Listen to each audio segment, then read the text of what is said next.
Oke Ali, coba engkau sebutkan 5 makhluk Allah yang berjalan di muka bumi tapi tidak dilahirkan oleh induknya.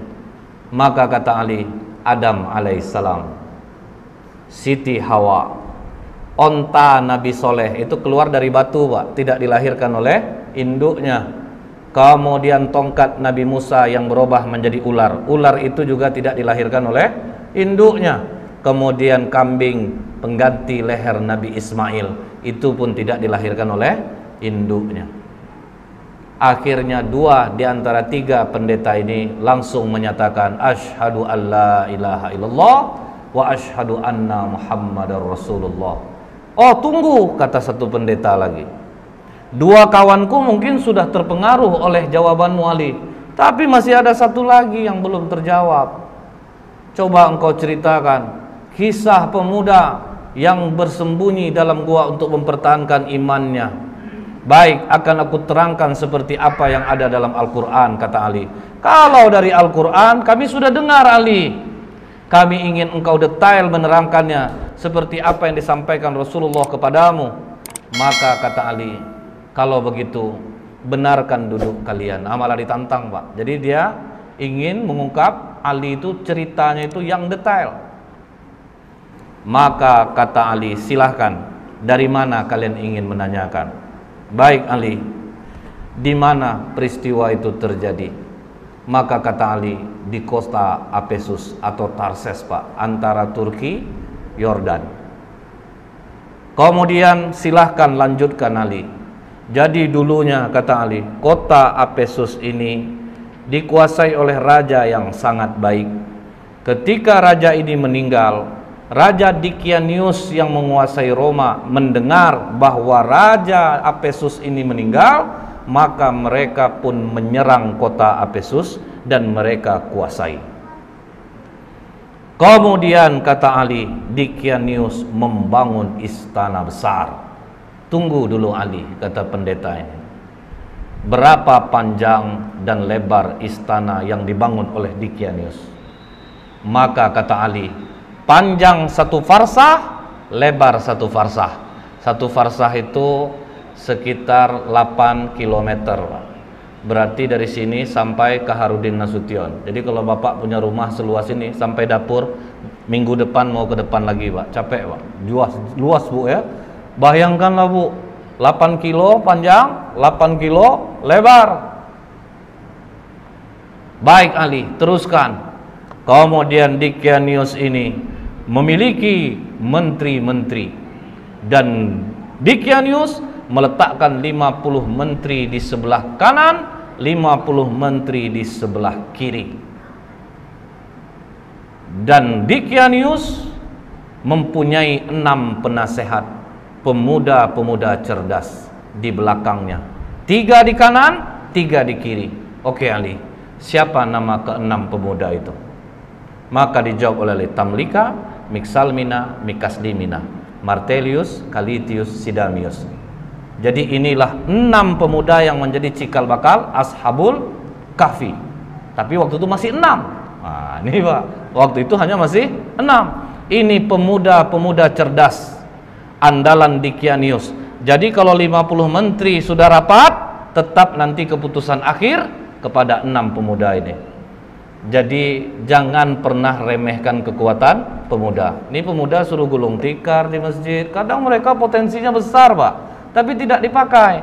Lihat Rasulullah, semua pemuda kalau ada potensi dipakai. Arqam bin Abil Arqam, anak umur 16 tahun, jadi sarang dakwah Rasulullah rumahnya Pak. Mus'hab bin Umair, umur 17 tahun, mendakwahi orang Madinah. Karena dia punya kemampuan, dia anak bangsawan, ganteng, kemudian bersih. Ini pendakwah pertama dalam Islam yang diutus oleh Rasulullah SAW. Yang membunuh Abu Jahal, Muawiz bin Afra, kemudian Muaz bin Amar al-Jamuh. Berapa umurnya Pak? 13 tahun satu, 14 tahun satu.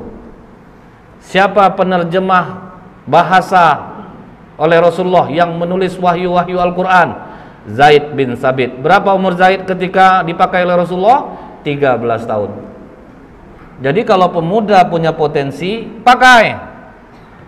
Jangan Pak, kalau kita kan kebanyakan Pak pengurus tua-tua semuanya Pak.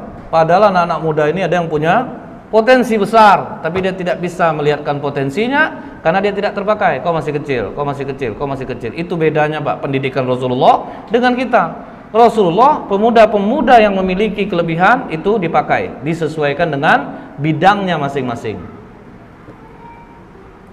Itulah kerugian Indonesia sekarang Pak. Hacker nomor 1 di dunia orang Indonesia, tapi sekarang berkantor di Swiss Pak.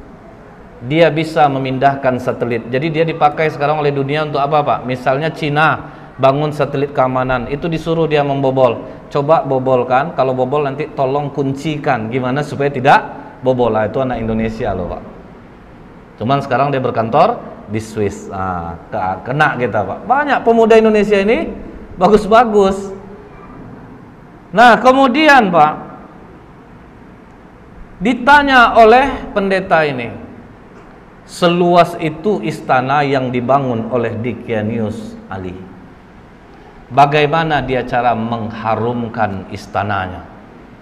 Maka kata Ali, setiap pagi ada yang membawa parfum di dalam ember besar, kemudian ada satu yang membawa seekor burung.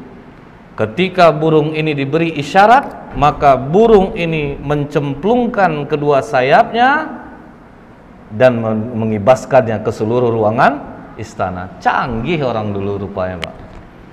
Coba kita pakai Bifresh Pak, tanggal telunjuk tiap hari satu tuh Pak, seluas itu 8 kilo patah Pak, karena besar ruangannya. Setelah itu kata Ali, ketika Dikianius 30 tahun berkuasa tidak pernah sakit, disitulah dia bertanya kepada para menterinya, kalian pernah enggak nengok aku sakit, demam, beringus, lemah, letih? Tidak pernah Raja. Biasanya kalau yang enggak sakit-sakit ini siapa? Tuhan Raja. Bersediakah kalian menyembahku? Bersedia Raja. Pokoknya siapa yang mau menyembahku, aku berikan kehidupan yang baik. Pakaian dari sutra, kemewahan, kekayaan akan aku berikan. Begitu dikasih kekayaan, uang, fasilitas, masyarakat rela menyembah Dikianius Pak. Mereka semua menyembah Dikianius. Itulah bahayanya uang. Jadi uang ini Pak bisa membuat orang labil Pak dibuatnya. Kita pulang ke rumah lama, marah istri kita Pak, dari mana aja Bang? Nggak BBM, nggak WA. Abang tadi ada kerja sedikit, buka dompet agak beberapa lembar Pak, ini uang untuk abang nggak ngomong dari tadi tuh, cemas adek abang lama pulang. Itu dahsyatnya Pak. Jadi kalau dipakai baik uang itu, tapi kalau dipakai buruk dahsyat. Salah satu tanda hari kiamat, pemimpin akan naik orang-orang jahil. Karena ini Pak, orang pintar nggak punya duit. Tapi ada orang, dia nggak pintar, duitnya banyak Pak, biasa lebih menang dia. Jadi itulah ngerinya. Betul tanda hari kiamat itu banyak pemimpin yang jahil Pak. Karena bukan orang-orang yang ahli di bidangnya yang memegang bagian itu. Jadi uang itu dahsyat kekuatannya. Tapi Pak, 6 pemuda yang di belakang Dikianius akhirnya rapat di rumah Tamlika. Dikianius mengaku dirinya Tuhan. Disuruhnya orang menyembah, orang pun menyembahnya. Sementara kalau dia Tuhan, kenapa harus kita yang memutuskan setiap permasalahan? Jadi menurutmu bagaimana Tamlika? Dia bukan Tuhan. Justru kita harus berpikir, langit tanpa tiang kok bisa tegak? Pasti ada yang menciptakannya. Hujan turun, bintang bercahaya. Dikianius saja dia masih merasa takut, dia juga tidur, dia juga lapar. Masa Tuhan punya kekurangan seperti itu? Jadi apa keputusanmu Tamlika? Kalian rela enggak tinggalkan kekayaan, jabatan, fasilitas ini? Kita lari dari sini. Kalau kita melawan tidak mungkin bisa. Kita lari dari sini untuk mencari Tuhannya langit dan bumi ini. Apakah kalian rela untuk miskin bersamaku? Kalian tinggalkan jabatan, kesenangan kalian, fasilitas ini?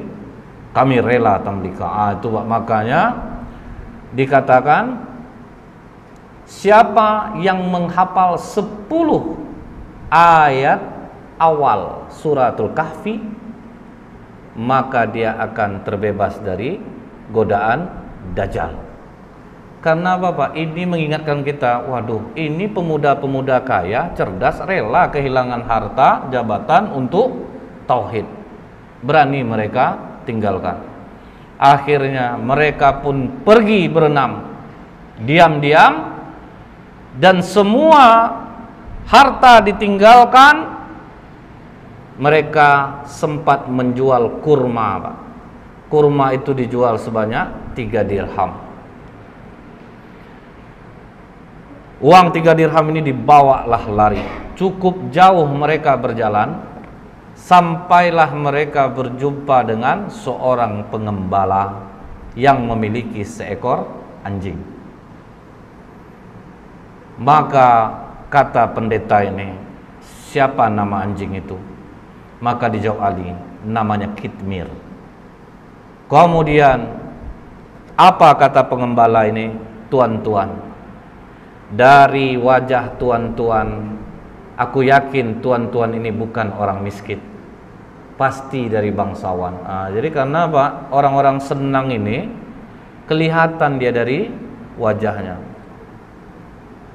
Kemudian betul kata Tamlika, kami ini 6 penasehat di Kianius. Dia mengaku dirinya Tuhan dan kami tidak mengaku itu. Makanya kami meninggalkan kerajaan. Kami tinggalkan semua pangkat jabatan kami. Karena tidak pernah kami berjalan seperti ini. Lihat, kaki pun sudah luka-luka, Pak. Orang manja jalan berkilo-kilo, habis kaki luka. Apa kata pengembala ini? Tenang tuan-tuan, aku mengetahui tempat persembunyian yang baik. Izinkan aku beserta kalian. Makanya jadi 7 dengan pengembala ini. Dikembalikannya lah gembalaan dia kepada tuannya, maka dia dan anjingnya ikutlah pemuda-pemuda kepercayaan raja tadi. Kemana mereka dibawa Ali? Dijawab oleh Ali, ke Bukit Naglus yang di bawahnya ada gua yang namanya Khemar. Maka begitu mereka mau masuk gua tersebut, sempat mereka mandi di mulut gua. Jadi mulut gua itu ada air terjunnya, Pak. Jadi memang susah untuk diketahui orang. Sempat mereka mandi, masuk ke dalam, duduk, golek sana, golek sini, golek sana, sampai terang hari. Hari sudah pagi. Kita lapar. Siapa yang akan mencari makanan? Makanan hanya ada di tempat kerajaan. Berarti sangat jauh kita pergi berjalan ini. Siapa yang mau pergi? Karena Tamlika ketua rombongan, biar aku yang ke sana. Hati-hati Tamlika, jangan sampai engkau tertangkap di Kianius. Begitu Tamlika keluar dari mulut gua, sudah mulai terkejut dia, Pak, karena air terjunnya sudah tidak ada. Tapi terus dia bawa uang 3 dirham ini, jalan terus sampai di gerbang kota. Mulai heran dia, Pak, kenapa berbeda betul kota ini? Apa aku salah masuk? Akhirnya masuk dia di tempat orang menjual roti. Begitu sampai di tempat orang jual roti, ditanya harga roti berapa? 1 dirham. Dia kasih uang dirhamnya. Begitu dia memberi uang dirhamnya, langsung ditahan tangannya oleh penjual roti. Kau menemukan barang kuno ya? Tidak, itu uang biasa. Uang aku hasil dari menjual kurma kemarin. Jangan bohong. Raja Abdurrahman hanya mengambil 5% dari barang kuno yang ditemukan. Tambah kaget Tamlika, Pak. Loh, nama rajanya kok beda? Bukankah raja di sini di Kianius? Oh, engkau telah menyebutkan nama raja zolim yang mati ratusan tahun yang dulu. Wah, tambah kacau Tamlika. Pokoknya kau harus menghadap kepada raja. Bingung juga dia Pak. Oke, kita menghadap kepada raja. Begitu sampai di kerajaan, alangkah kagetnya Tamlika, ternyata rajanya memang tidak Dicanius. Dikatakan oleh tukang roti ini, "Raja, ini orang membeli roti kepadaku dengan menggunakan uang kuno. Jadi makanya aku bawa dia kemari. Tapi ini uang aku kemarin raja, bukan uang kuno." "Sudahlah," kata raja, "kami hanya mengambil 5% dari barang kuno yang ditemukan." "Tidak raja, ini uang baru kemarin." "Sudahlah, jangan berkelit," kata raja. "Aku tinggal di sini raja." Disebutkannya lah nama-nama orang yang dia kenal Pak. Apa kata raja? "Sepertinya pikiranmu mulai terganggu. Nama-nama yang kau sebutkan itu nama-nama orang yang sudah lama mati ya. Tapi betul raja, aku tinggal di sini raja. Aku masih ingat di mana rumahku." Maka kata raja, "Iringi dia. Kemana dia menunjukkan rumah, pergi kalian ke sana." Diiringilah oleh para tentara. Sampai di rumah yang dia tunjuk, diucapkan, dipanggil keluar orang tua yang sudah sangat tua renta. "Mengapa kalian datang kemari?" katanya kepada tentara raja ini. "Ini Pak, pemuda ini mengaku dia tinggalnya di sini." "Siapa kau anak muda?" Dijawab oleh Tamlika, "Aku Tamlika, putra Filistin." Langsung sujud kakek ini datuk moyangku. Inilah yang diceritakan oleh Isa alaihissalam. Pemuda-pemuda ini akan bangkit. Mereka mendiami gua. Makanya di kitab Injil ada ayat tentang Ashabul Kahfi, seven sleeper. Jadi ada Pak. Maka hebohlah kota Efesus. Bangkit raja mengingat apa yang pernah disampaikan oleh Isa alaihissalam. Jadi rupanya sudah datang pula utusan Nabi, sudah berlalu pula masanya. Maka kata raja ini, bawa Tamlika, digendong di atas kuda, dihormati sampai di bawah bukit Nablus. Apa kata Tamlika? Jangan ada yang naik ke atas, karena nanti sahabat-sahabatku mengatakan Dicaniuslah yang mengejar dia. Jadi tunggu kalian di bawah, biar aku yang naik ke atas. Maka Tamlika naik ke atas, sampai dalam gua, bawa juga lah roti tadi. Silahkan makanlah kalian dulu. Apakah aman perjalananmu Tamlika? Bukan aman lagi, malah aku bingung dan terkejut. Tahukah kalian sudah berapa lama kita di sini? Makanya ada dialog itu Pak dalam surat Al-Kahfi. Fadarabna ala adhanihim fil kahfi sinina adada. Maka kami tutup telinga mereka dalam gua itu selama beberapa tahun. Kemudian kami bangunkan mereka agar kami mengetahui manakah di antara kedua golongan itu yang lebih tepat dalam menghitung dan berapa lamanya mereka tinggal di dalam. Jadi mereka mengatakan ada yang setengah hari, ada yang 1 hari. Maka kata Tamlika, tidak. Kita berdiam di sini sudah lebih daripada 309 tahun. Mendengar itu, benarkah Tamlika? Iya, raja sudah berganti. Seorang nabi sudah diutus dan sudah berlalu. Mereka sekarang menunggu kita di bawah. Mari kita turun. Maka apa kata 5 orang kawannya lagi? Tamlika, Mixalmina, Mekasdimina, Martelius, Calitius, Sidamius. Jangan Tamlika. Kita sudah melihat kebesaran Allah melindungi kita selama 300 tahun, seolah-olah kita baru saja semalam. Kita sudah diselamatkan Allah, kita bangun dan akhirnya kita tahu tentang keajaiban Allah. Kita mohonkan kepada Allah untuk menutup pintu gua ini dari pandangan manusia, dan kita mohon kepada Allah untuk mengambil kita. Karena apabila kita turun Tamlika, mereka nanti akan mengkultuskan kita. Mereka akan mendewakan kita. Karena itu sifat manusia, Pak. Karena kan sempat bertengkar dua kubu. Kami berhak di sini, kami berhak di sini. Makanya mereka minta, sudah, kita jangan ada yang turun. Sifat manusia itu, untung gua Ashabul Kahfi itu tidak di sini, Pak. Kalau di sini udah ramai orang berkunjung tuh, Pak. Cari SDSB, minta pelaris, minta jodoh. Tapi syukur jauh. Jadi tidak ada yang mengkultuskan.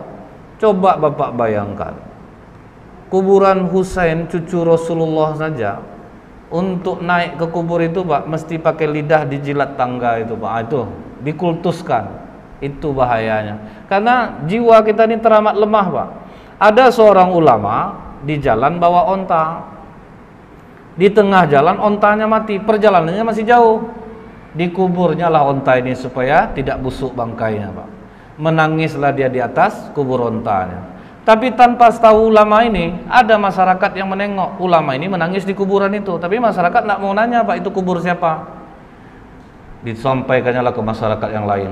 Pernah ada ulama nangis di kuburan itu. Ramailah orang di kubur itu Pak. Pas ulama ini lewat lagi, dia lihat kok kuburan onta aku ramai orang ziarah. Orang kan tidak tahu Pak bahwa itu adalah kubur onta dia. Ulama ini menangis karena dia tidak bisa lagi naik onta. Begitulah mudahnya orang percaya terhadap sesuatu itu Pak. Akhirnya pintu gua itu ditutup dari pandangan manusia. Mereka pun tidak ada jelas riwayat mereka diambil Allah atau ada kuburannya pun tidak ada. Karena mereka meminta kepada Allah, ambil kami tutup gua ini dari penglihatan manusia. Seminggu raja berkeliling mencari Pak, tidak ditemukan gua itu pada awalnya. Kalau sekarang sudah.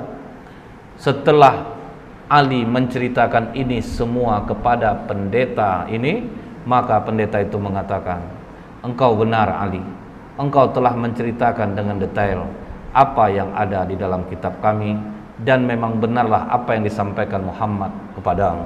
Maka pendeta yang terakhir ini pun masuk Islam jadinya Pak, mengucapkan syahadat asyhadu alla ilaha illallah wa asyhadu anna Muhammadur Rasulullah. Jadi inilah dahsyatnya ketika kita memiliki ilmu, kita tidak gampang dibodohi. Ketika kita memiliki ilmu, makin tinggi ilmu Pak, berdebatnya mesti makin pelan. Tapi yang membuat orang besar-besar suara itu Pak, karena nggak bisa dia mencari dasarnya, sehingga dia harus berkeras-keras. Tapi lihat sikap Ali, dia dengan lembut, dia terangkan satu persatu, dia dakwahi dengan kecerdasannya, sehingga ketiga pendeta ini pun luluh dengan dialog ilmiahnya dengan Ali bin Abi Thalib. Jadi memang kita ini diciptakan Allah lain-lain bidang, lain-lain keahlian. Tidak bisa orang ini menjadi orang yang lain. Semua kita sudah diberikan kelebihan oleh Allah. Itulah salah satu pelajaran dari Umar, dari Salman, dari Ali bin Abi Thalib radhiyallahu anhu.